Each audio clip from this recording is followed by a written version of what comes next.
नमस्कार। सर्दी का मौसम आ रहा है, मौसम में ठंडक जो है वो बढ़ रही है, लेकिन चर्चाओं में माहौल थोड़ा गर्मी का हो रहा है क्योंकि राजस्थान में चुनाव है। बीच बहस कार्यक्रम में आप सभी का बहुत स्वागत, अभिनंदन। मैं हूं आपके साथ निधीश गोयल और आज हम राजस्थान में जो चुनाव की सरगर्मियां जो बढ़ रही हैं, हम बात करें कांग्रेस की, हम बात करें भाजपा की, हम बात करें आम आदमी पार्टी की, हम बात करें तीसरे मोर्चे की, किसी की भी बात कर लीजिए, लेकिन हर जगह अगर कोई चीज एक दिशा में आगे बढ़ रही है तो वो है केवल और केवल चुनाव। हमारे साथ में हिरेन जोशी, वरिष्ठ पत्रकार। हिरेन जी, आपका दूरदर्शन स्टूडियो में बहुत स्वागत, अभिनंदन। हिरेन जी, भारत में कुछ चीजें ऐसी हैं जिनके बारे में हर एक व्यक्ति बढ़िया तरीके से बात करना चाहता है। हम पॉलिटिक्स की बात करते हैं, हम बॉलीवुड की बात करते हैं, हम क्रिकेट की बात करते हैं, अभी वर्ल्ड कप भी चल रहा है तो वो भी चीज़ अपनी जगह है। चूंकि त्योहारों का सीजन है तो मूवीज भी जो है वो रिलीज हो रही हैं, लेकिन यहाँ पर अभी जो मुख्य बात है वो चुनावों की है। राजस्थान में विधानसभा चुनाव है और हर बार की तरह परिपाटी के तौर पे तो लोग ये कहते हैं कि भाई सरकार जो है वो रिपीट नहीं होती है। अशोक गहलोत कह रहे हैं कि ये भ्रम जो है अब की बार टूटेगा और थोड़ा सा ऐसा लगता है कि इस लड़ाई को पर्सनल भी ले लिया गया है। क्या व्यू है आपका इस बारे में? देखिए, चुनाव एक तरह से रण है, एक तरह से रण मतलब युद्ध। और ऐसा एक लेखक ने कहा है कि युद्ध और प्यार में सब कुछ संभव है, कुछ भी किया जा सकता है।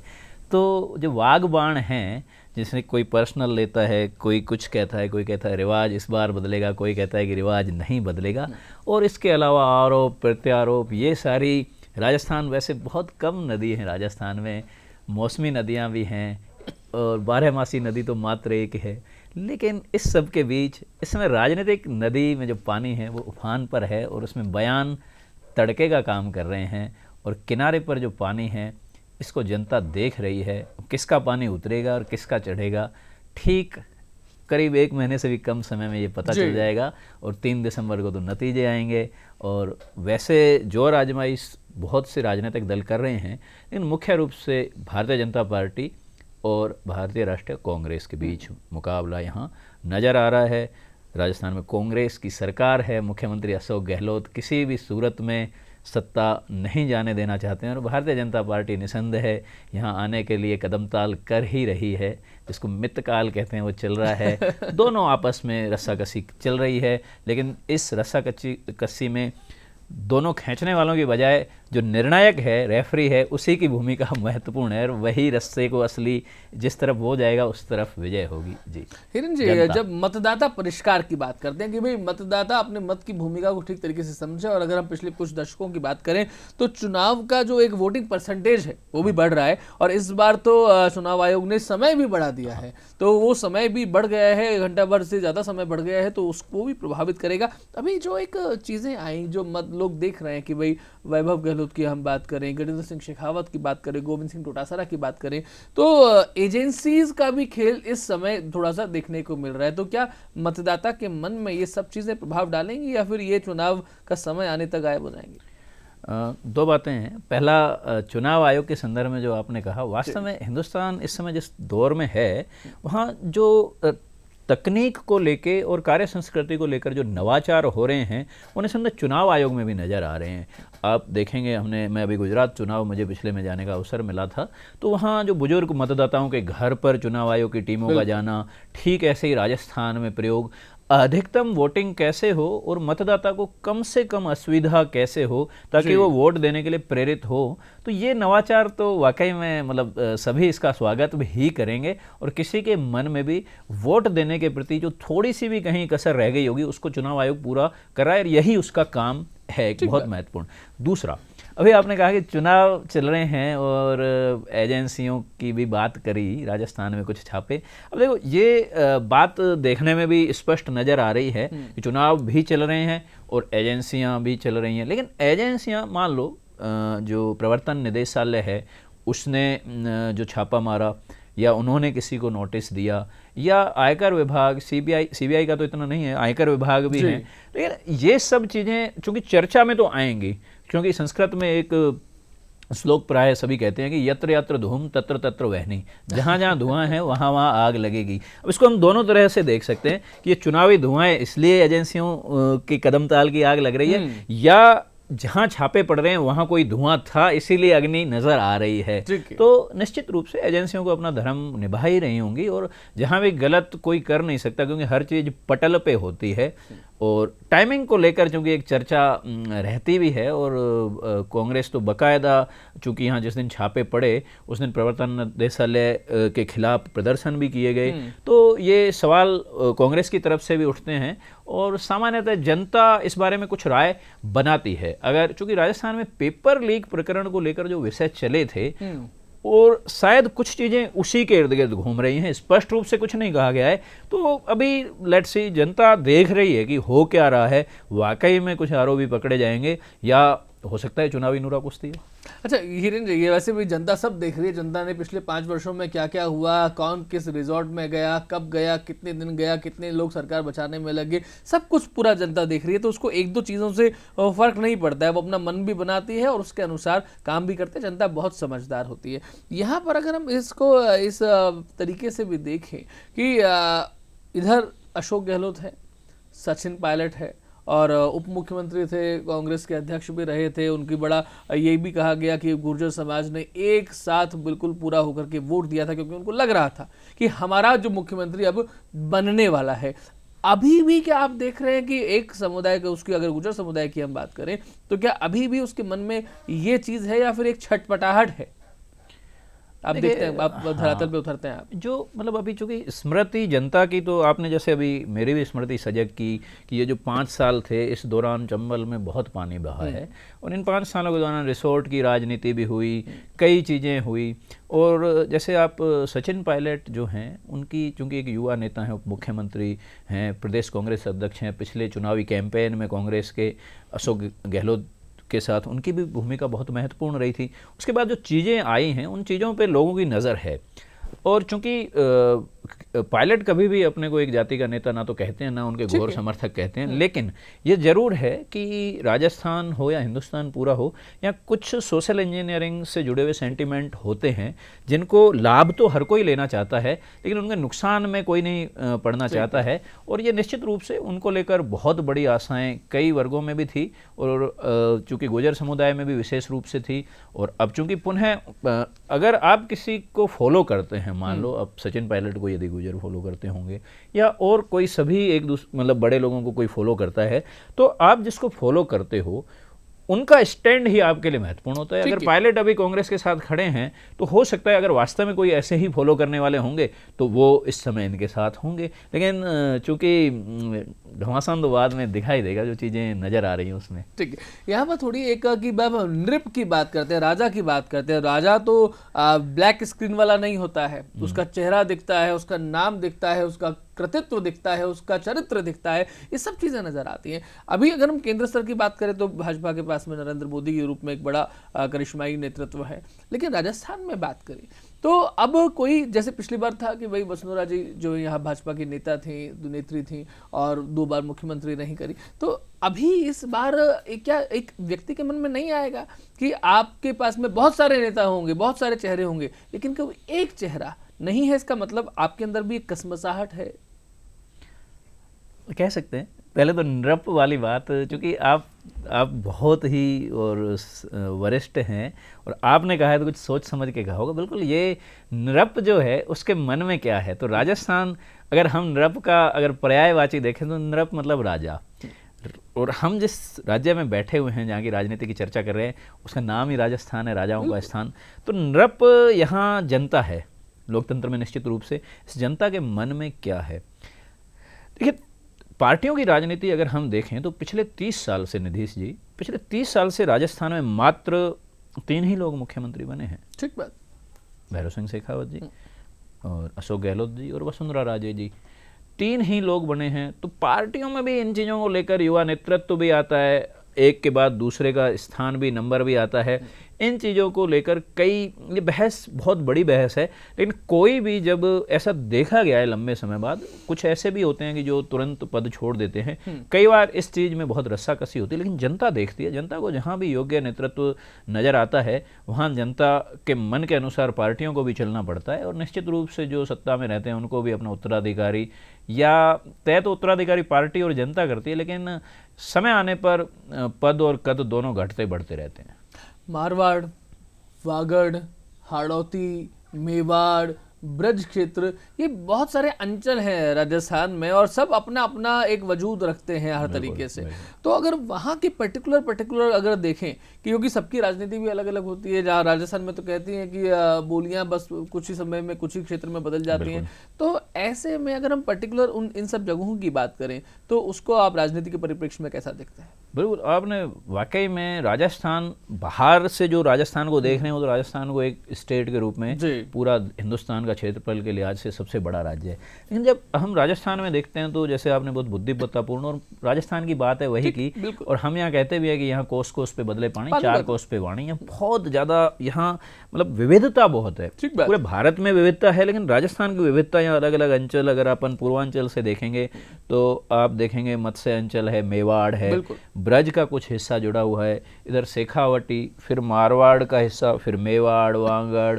तो राजस्थान एक विविधताओं से जुड़े हुए, तो हर क्षेत्र की अंचल की लोगों की सोच भी एक अलग तरीके से है, पार्टियां भी उसी को केंद्रित करते हुए रणनीति बनाती हैं, और पार्टियों का भी कमोबेश जो दबदबा देखा जाता है वो अंचल के हिसाब से भी ऐसा देखा जाता है कि कई बार हमने पिछले 2-3 चुनावों में देखा है कि जिसने मेवाड़ में मजबूती जिस पार्टी की रही वो विजयी हुई।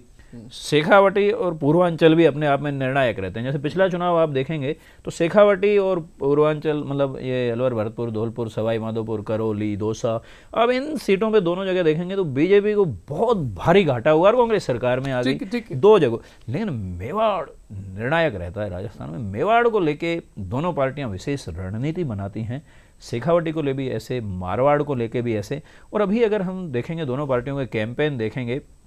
तो मारवाड़ भी केंद्र में है इस बार, मारवाड़ मतलब जोधपुर, और ये जो वैसे तो 11 जिले पूरे आ जाएंगे लेकिन उस अंचल में भी है, तो यहाँ हर स्थानीय मुद्दे भी बहुत अलग अलग हैं और दोनों पार्टियों की रणनीति भी थोड़ी अलग है। टिकटों के वितरण में भी इन चीज़ों को देखा गया है कि भले ही पार्टी राज्य स्तर पर दोनों पार्टियों में, जैसे एक सवाल आजकल छत्रप को लेके उठता है कि भारतीय जनता पार्टी में स्थानीय छत्रप, मतलब ये शब्द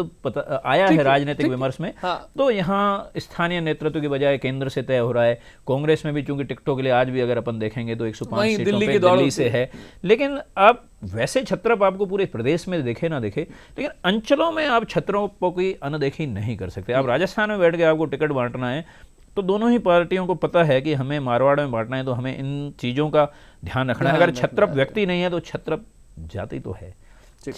कहाँ क्या बैलेंस करना है, यहाँ ये छत्रप यहाँ आ जाते हैं घूम फिर के, ऐसा तो निर्णायक भूमिका रहती है। किरण जी, आपने जैसे कहा कि भाई क्षेत्रफल की दृष्टि से देखें तो राजस्थान जो है वो भारत का सबसे बड़ा राज्य है, ठीक वैसे ही अगर हम जनसंख्या की दृष्टि से देखें तो उत्तर प्रदेश भारत का सबसे बड़ा राज्य है। अब उत्तर प्रदेश के जो मुख्यमंत्री हैं वो जिस नाथ संप्रदाय से आते हैं, उसी नाथ संप्रदाय के एक बड़े भाजपा में नेता है, बाबा बालकनाथ की मैं बात कर रहा हूँ। तो वहां भी क्या ऐसा देखें कि एक क्षेत्रफल की दृष्टि से, एक जनसंख्या की दृष्टि से जो बड़े राज्य हैं, दोनों में एक संप्रदाय जो है वो प्रमुख भूमिका निभाने वाला है और गद्दी सीन भी जो है वो होने वाला है। निर्णायक मतलब निश्चित रूप से आप कह सकते हैं इस बात में, क्योंकि राजनीतिक संभावना का क्षेत्र है, राजनीति में कुछ भी संभावनाएं निकल सकती हैं। यद्यपि 2 और 2 4 नहीं होता, लेकिन पार्टियों की जो आइडियोलॉजिकल चीज़ें हैं वो एक दिशा में जाती हुई दिखती हैं। उत्तर प्रदेश की जो राजनीतिक परिस्थितियां अलग हैं, राजस्थान की अलग हैं, लेकिन मैंने जो पिछले लंबे समय से देखा जा रहा है भारतीय जनता पार्टी में, कहीं ना कहीं नेतृत्व में तरजीह उन्हें ही दी जा रही है जिनके व्यक्तिगत आग्रह बहुत कम है। ठीक है, ऐसा अगर कहीं होता है तो ये भी एक पार्टी के उसमें, और कम से कम और कुछ नहीं तो आपने जैसे सांसद जो बालकनाथ योगी का जिक्र किया, तो आप देखेंगे पार्टी ने उन्हें सांसद बनाया, फिर उन्हें विधायक का भी टिकट दिया गया। इससे पहले इनके जो गुरु थे चांदनाथ योगी जी, वो विधायक भी रहे, सांसद भी रहे। तो पार्टी मतलब तरजीह तो दी जा रही है, महत्व भी दिया जा रहा है, और आजकल क्या जनता की राजनीतिक चेतना थोड़ी सी मुखर हो गई है, तो जनता की चर्चाओं में ये विषय बहुत ज़्यादा आ रहे हैं और निश्चित रूप से आप जैसे वरिष्ठ जो पत्रकार हैं उसी नब्ज को पकड़ते हुए ये चर्चा कर रहे हैं। तो हो सकता है पार्टियां कुछ विचार कर रही हों, लेकिन इस समय पार्टियों की रणनीति का मतलब अंदाजा था लेना थोड़ा सा कठिन है और उसकी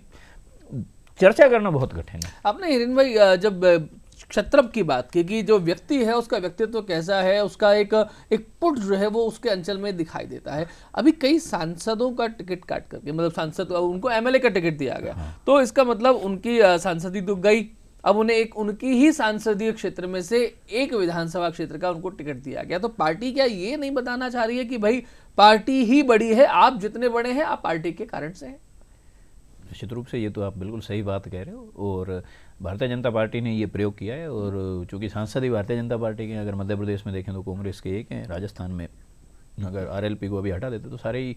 भारतीय जनता पार्टी के। मध्य प्रदेश में केंद्रीय मंत्रियों को लड़ाया गया, वरिष्ठ भारतीय जनता पार्टी के नेताओं को लड़ाया, मतलब अभी खड़ा किया गया। उसी क्रम में राजस्थान में भी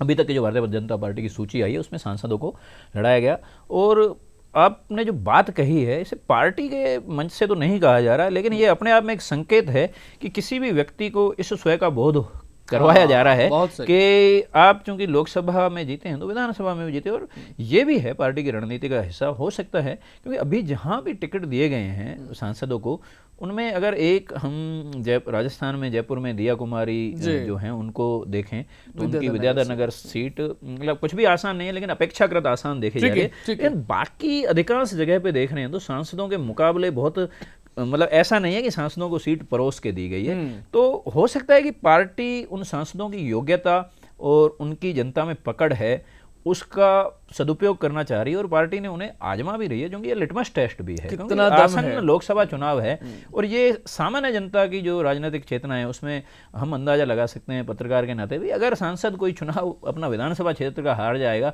तो उसके बाद तो टिकट अनुकंपा पर ही निर्भर करेगा, उनकी योग्यता पे विचार तो पार्टी है तो करेगी, क्योंकि लोकसभा चुनाव अगला बहुत महत्वपूर्ण है। एग्जैक्टली हिरेन जी, आपने आप जैसे हम लोगों ने अब तक कांग्रेस की बात की, भाजपा की बात की, अभी नागौर की अगर हम बात करें तो हनुमान बेनीवाल और चंद्रशेखर, इन दोनों की आपस में गठबंधन भी हुआ, इनकी बात भी हुई, आपस में साथ में सभा भी की। तो अगर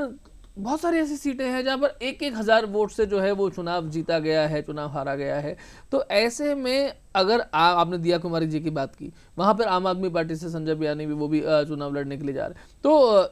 500 वोट भी अगर कोई आदमी ले लेता है, 1,000 2,000 वोट भी ले लेता है। आरएलपी की बात करें तो इतने कमजोर नहीं है। चंद्रशेखर की बात करें तो कुछ तो किसी न किसी तरह, बहुजन समाजवादी पार्टी की बात करें, मायावती बहुत कम दिखती है लेकिन सभा उन्होंने की है अब राजस्थान में। देखिए इन चीज़ों का फर्क पड़ेगा, लेकिन राजस्थान एक ऐसा स्टेट है जहां अगर हम पिछले 8 विधानसभा उपचुनाव देखें जो इस सरकार के ये सरकार गठन होने के बाद इस विधानसभा में जो 8 विधानसभा उपचुनाव हुए हैं उनमें आरएलपी ने अपने कैंडिडेट कई जगह पे उतारे हैं जी। और आरएलपी ने उस उपचुनावों में अगर भारतीय जनता पार्टी को उससे काफ़ी नुकसान हुआ है, ये आकलन है। ठीक बात। अगर आप अंतिम चुनाव सरदार शहर का देखोगे वहाँ भी आरएलपी के प्रत्याशी ने काफ़ी वोट लिए, यद्यपि वहाँ एक फैक्टर ये भी था कि जो प्रत्याशी थे उनके परिवार के एक सिंपैथी भी थी, लेकिन ये फैक्टर हम ये नहीं कह सकते एक पार्टी विशेष को लाभ मिलेगा, क्षेत्र टू क्षेत्र डिपेंड करेगा। चंद्रशेखर ये की पार्टी और आरएलपी का गठबंधन, चूंकि दोनों ही राजनीतिक रूप से भले दोनों का दायरा बड़ा नहीं हो, लेकिन हनुमान बेनीवाल की राजनीतिक समझ और उनकी रणनीति पे सवाल नहीं उठाया जा सकता, तो सोच समझ के किया हुआ ये गठबंधन है और इसका उनको लाभ मिलेगा, इसमें कोई संदेह नहीं है। लाभ वोटों के रूप में तो मिलेगा ही और लाभ सीट के रूप में भी परिवर्तित फलित हो सकता है। लेकिन इससे भारतीय जनता पार्टी और कांग्रेस के लिए, जैसा कि आपने बहुत सटीक बात रखी कि जहां जिन सीटों पर 500 से 1000 वोटों का अंतर था, वहां तो हमारे राजस्थान में जो कहावत है ऊंट किसी भी करवट बैठ सकता है, अगर ऊंट की करवट इस रही तो बीजेपी को और उधर रही तो कांग्रेस को नुकसान है। तो ये मतलब राजस्थान के मुकाबले में अनसर्टिनिटी, अनिश्चितता जो है वो और ज़्यादा गहराएगी इन गठबंधनों से। बहुजन समाज पार्टी का स्थान तो नहीं, लेकिन ऐसा लग रहा है कि धीरे धीरे राजनीतिक गलियारों में जो बहुजन समाज पार्टी को स्थान था वही अब धीरे धीरे चंद्रशेखर लेते जा रहे हैं। यद्यपि ये आने वाला समय बताएगा कि कितना महत्व जनता उन्हें दे रही है। तो ये गठबंधन और इस तरीके के जो प्रत्याशी हैं वो पार्टियों की रणनीति पे तो घातक पड़ेंगे। हिरन जी, अभी जो विपक्षी बड़ा गठबंधन बना, महागठबंधन बना, इंडिया अलायंस इसको कहा जा रहा है, तो फिर अभी हमने देखा आम आदमी पार्टी की बहुत ज़्यादा सभाएं राजस्थान में नहीं हुई। हालांकि वो लोग कह रहे थे कि भाई आप इधर आप मत लड़ो, उधर हम नहीं लड़ेंगे, लेकिन पर्टिकुलरली इसके बारे में क्योंकि कागज़ पे कुछ नहीं आया है। लेकिन क्या अंदर खाने ऐसी कोई चीज़ हुई है? क्योंकि आम आदमी पार्टी का राजस्थान में बहुत ज़्यादा लग रहा था कि वो बहुत प्रचार करेंगे, बहुत सभाएं करेंगे, लेकिन अभी चुनाव होने में कितने दिन बाकी हैं और अभी तक कुछ बहुत लंबा चौड़ा तो दिखा नहीं है। हाँ, मतलब प्रत्याशियों की घोषणा की है। हाँ, आम आदमी पार्टी जिस तरीके से पिछले कई राज्यों के चुनाव में, खासकर अपन देखेंगे गोवा और गुजरात में जो आम आदमी पार्टी ने जिस तरीके से किया था, उस तरीके से कैंपेन अभी तक नहीं है। इसके 2-3 कारण हो सकते हैं। इसमें सबसे बड़ा कारण तो ये है कि आम आदमी पार्टी के इस समय कई वरिष्ठ नेता भ्रष्टाचार के आरोप में जेल में बंद हैं, तो उनके कैंपेन चूंकि पूरी तरह से वो बाधित भी हो रहा होगा। पार्टी ने टिकट घोषित कर दिए हैं, लेकिन ये भी है कि जो इंडी अलायंस है उनकी रणनीति लोकसभा चुनाव को ध्यान में रखते हुए थी, विधानसभा में नहीं थी। लेकिन नीतीश जी ये सब समझते हैं कि जब आप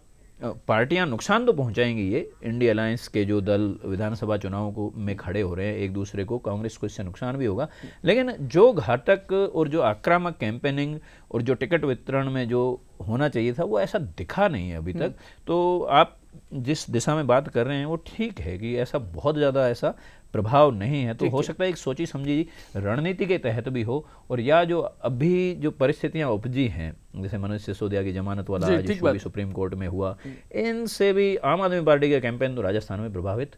हो रहा है। मुद्दे की अगर हम बात करें, हालांकि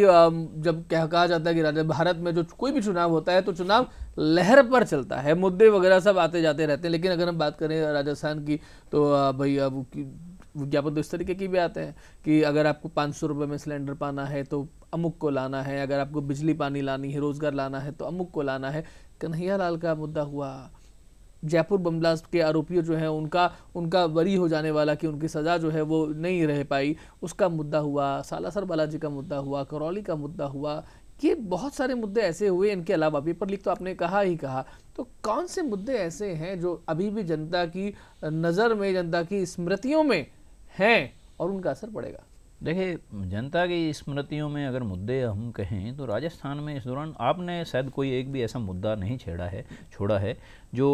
इस दौरान नहीं आया हो। लेकिन अब ये पूरा का पूरा पार्टियों की कैंपेनिंग पर भी निर्भर करेगा। दूसरा ये है कि ये क्षेत्र के हिसाब से हर मुद्दे का महत्व है। जैसे सालासर बालाजी का मुद्दा है तो उस क्षेत्र में, मेवाड़ अंचल में और राजस्थान के बहुत बड़े हिस्से में भी, इवन कन्हैया लाल की जो बर्बरता से हत्या की गई आतंकी घटनाएं हैं, उस हत्या का असर पूरे हिंदुस्तान में भी है। पर कैंपेनिंग में उसका असर कहीं ना कहीं चुनावों में पड़ सकता है। और ऐसे कई और भी मुद्दे हैं जो राजस्थान में करौली की घटनाएं हुई। लेकिन ये जो अभी चुनाव फंस रहा है ना, अभी टिकट वितरण को लेकर दोनों पार्टियां भारी असमंजस में हैं जी। और इसमें चूंकि बागियों की दस्तक देना, ये करना, इसमें इस समय मुद्दे एक तरह से कहते हैं कि ये तूफान से पहले की शांति वाली स्थिति है अभी। जी, ये शांति वाली स्थिति जो है, यही स्थिति अगर हम, हालांकि हम बात राजस्थान के चुनाव की बात करें, लेकिन चूंकि समय अंत क्लोजिंग का बचा है, तो अगर थोड़ा सा हम लोग इसमें पुट देंगे, राजस्थान के साथ साथ में मध्य प्रदेश भी बड़ा है, छत्तीसगढ़ भी बड़ा है, और यही तीनों स्टेट थे जो 2018 में कांग्रेस जीत गई थी और 19 में भाजपा ने इन तीनों को पूरी तरीके से विजित कर लिया था। लेकिन अगर ये चीजें वापस से रिपीट होती हैं तो क्या नरेंद्र मोदी ये चीज चाहेंगे किसी भी तौर पे? तो अपनी तौर पे अपने ओर से किसी भी तरीके की कोई कसर छोड़ेंगे? क्योंकि वहां भी कमलनाथ हैं अगर मध्य प्रदेश की बात करें। देखिए, चाहे भारतीय जनता पार्टी की चुनाव कैंपेनिंग हो, जिसका नेतृत्व एक तरह से प्रधानमंत्री नरेंद्र मोदी और राष्ट्रीय अध्यक्ष जेपी नड्डा, अमित शाह जी के नेतृत्व में चल रहा है। भारतीय राष्ट्रीय कांग्रेस का देखेंगे तो मल्लिकार्जुन खड़गे जो इनके राष्ट्रीय अध्यक्ष हैं और राहुल गांधी जो इनके सांसद हैं, उनके दोनों ही पार्टियां किसी भी सूरत में सबसे पहले तो इन 5 राज्यों के चुनाव को छोड़ना नहीं चाह रही है किसी भी तरीके से, क्योंकि मैसेज तो जाएगा इन चुनावों में हार जीत का। यद्यपि मतलब अगर पिछले चुनावों में हम देखें राजस्थान और मध्य प्रदेश, राजस्थान को खासकर, तो कुछ नारे खैर और बैर संबंधी चले थे। इस बार कांग्रेस के पक्ष में भी चल रहे हैं, कांग्रेस के बारे में भी चल रहे हैं। लेकिन ये जरूर है कि 2 और 2 4 राजनीति में नहीं होते हैं। पिछली बार क्या हुआ था उसको हम 24 के लोकसभा और उन्हें जो 23 के विधानसभा चुनाव हैं इससे नहीं करेंगे, लेकिन पार्टियों को इन बातों का भली भांति पता है कि इस चुनाव में हार जीत का राष्ट्रीय फलक पर क्या असर पड़ेगा, क्योंकि उसे मिटाना बहुत मतलब कठिन रहता है ऐसा उस विमर्श को कि अगर आप यहाँ चुनाव हारते हैं या जीतते हैं, जो भी पार्टी जीतेगी उसका मनोबल बहुत ज़्यादा बढ़ जाएगा। अब फोकस जो हिंदी पट्टी के राज्य हैं मुख्यतः वहीं है। मतलब अगर राजनीतिक पंडितों का या अपन कहेंगे जो स्वतंत्र पर्यवेक्षक है वो भी देख रहे हैं कि मध्य प्रदेश, राजस्थान और छत्तीसगढ़ के नतीजे हैं, उनका असर उस पर चर्चा होगी। कर्नाटक की भी चर्चा हुई थी, लेकिन भारतीय जनता पार्टी कहीं भी कोई कसर नहीं छोड़ रही है। कांग्रेस को भी हम देख रहे हैं लगातार, तो कांग्रेस भी इस चुनावों को बहुत हल्के में नहीं ले रही है। लेकिन कांग्रेस की कैंपेनिंग में एक अंतर दिख रहा है कि कांग्रेस ने तीनों ही राज्यों में अगर भूपेश बघेल, कमलनाथ और अशोक गहलोत इन छत्रपों को महत्व दिया है, और ये महत्व अगर हम तुलनात्मक देखते हैं दोनों पार्टियों में, ये चर्चा का विषय है, लेकिन ये महत्व ही निर्णायक नहीं होगा। आपकी तरफ से एज किधर जा रहा है? अगर हम लोग कहें कि हाँ भाई मध्य प्रदेश में, राजस्थान में कौन किसने कितना काम कर दिया,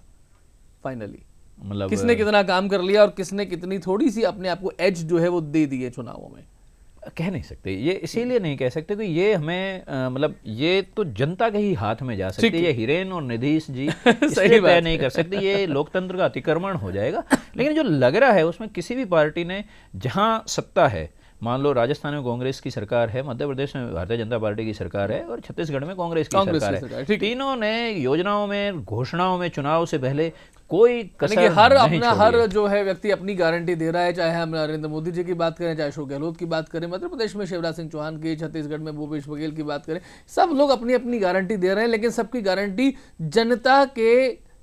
मतपत्र के साथ में जाएगी, उस वोटिंग मशीन के साथ में जाएगी, जो अब से कुछ ही दिनों में हमारे सबके सामने आने वाला है, और 1 महीने बाद में तो आपको रिजल्ट भी देखने को मिल जाएगा। तो देखते हैं कि राजस्थान में जो चुनाव होता है उसकी गणित किस तरीके से और बदलती है, और वो गणित हमारे और आपके सामने किस परिप्रेक्ष्य में किस तरीके से नजर आती है। तो आज के लिए कार्यक्रम में इतना ही। हिरेन जी, आपका बहुत धन्यवाद चर्चा में सहभागी होने के लिए, और सभी मतदान अवश्य करें इसी आशा के साथ में। नमस्ते।